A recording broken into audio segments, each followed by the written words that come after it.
years. And this technology is now reduced to the portable size where an individual can be made invisible. So it's gone through many generations of revamping and shrinking of the size of the equipment, which says two things. One, solid-state technology has become of age, and you are now able to do in a very small package things that it once took a huge pile of equipment to do. Secondly, they've modified the equipment to some extent so that it is now possible to make it portable and still completely effective.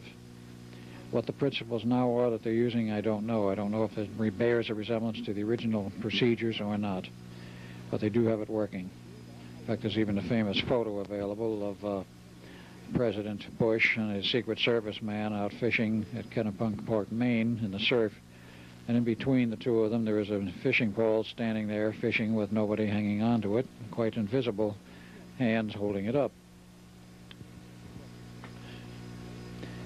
This is rather a famous picture, and it is there.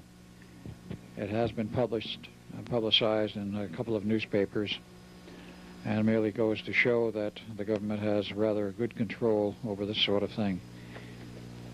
There are other stories, not apocryphal, but real. Yeah, this is the famous picture. Right. Famous picture, and we see the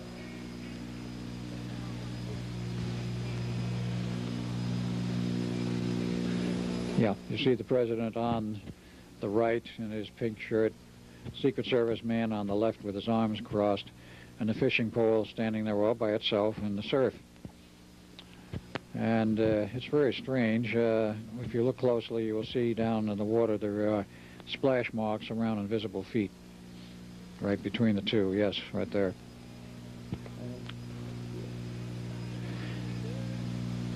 Now the angle seems a little bit off in terms of the way the poles are fishing, but we don't have the full picture of exactly what bay they were in or where this was and exactly where their lines were actually anchored. But this now can be done by either one of two techniques. One, hardware, or the second one I understand is they can put the human, that is a Secret Service man, through a special processing where without hardware he becomes invisible for about 72 hours. And then he starts to do the invisible man number and start to come back into visibility, and also he gets, I understand, violently ill when in the process of coming back to, quote, normalcy, unquote. Either way, they have control over processes of invisibility. Hangover. You might have a very powerful invisible hangover, and the hangover is not invisible to the person who has to withstand it.